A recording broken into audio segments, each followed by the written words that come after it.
You would think that if you were a young Ukrainian college student, far from home, separated from your family, that you would be an absolute basket case. That is not the case. You might assume the David Lipscomb women's tennis team would have a local flavor. Far, far from that. Here we go, girls. This team's core comes from the Ukraine. Good job. Kate Popova, Lisa Yachenko, Sasha Dobronos, and graduate assistant coach Vika Zuba. If this is the heart of the Lady Bisons, Good ball. then it is Coach Jamie Ade's job to make sure that heart doesn't break. I'll never forget playing Villanova. Sasha's on the court. She was playing one.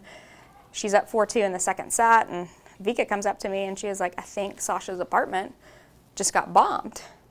I'm like, what do we do? Do we pull Sasha off the court? What do I do? So it was a beautiful day. We decided, let's give her at least one victory on the day. And then right after the match, she called, her parents up, and it was actually the apartment next door. And so you go through these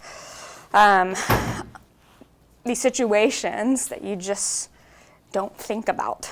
Sasha's entire family is still in the Ukraine, terrifying for a freshman far from home. Thankfully, she has these girls.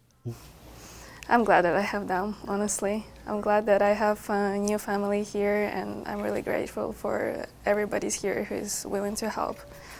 Lisa Yachenko's grandmother's house was bombed.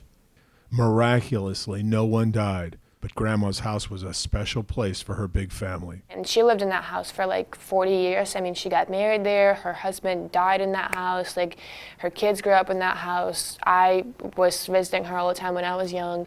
So just like, and it's just not there anymore. She doesn't have a home to live. She called me and she was like, I'm basically homeless now. Like, I don't really know what to do. Of course, Lisa's dad took in Grandma. Lisa's mom and 11-year-old sister have escaped to Nashville just in time. Little Yeva had gotten into the habit of putting on full makeup just before bed.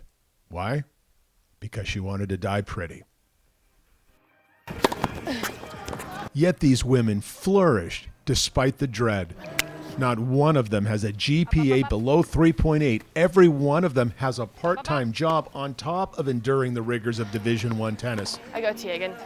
Every one of them speaks 3 languages fluently. Coach Ade has never experienced anything quite like this, knowing at any moment anything can happen. Tennis seems so much less important. You're in the van on these road trips, and you know that they have their phones, and they're watching a live war for the first time ever that we've have this, right, with all the social media, and it's just like a play-by-play.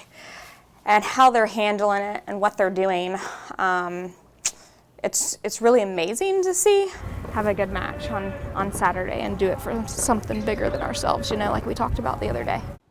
Coach Jamie Ade usually creates a hyper-competitive winning environment. For the first time ever, she has found herself making her Division I tennis team a place for joy and escape.